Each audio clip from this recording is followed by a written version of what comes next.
Alright, here we are in Curlew, Washington, doing a little turkey hunting here. Go ahead, Dave. Let's see what we can pull in here.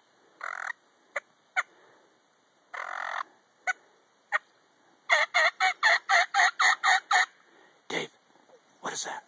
A bird? The bird. He's got red and blue. That's the neck. That's the gobbler, dude. Take him out. You ready? Ready. Think you got him. Oh shit, we got him. Shit. Oh shit. What the hell? Holy shit, that's the ugliest damn penny I've ever seen in my life. That's the ugliest penny I've ever seen. Dude, he's wearing red and blue. Fuck, we're like 10 miles from the Canadian border, dude. That's a border patrol dude to your ass right there. That's your cousin.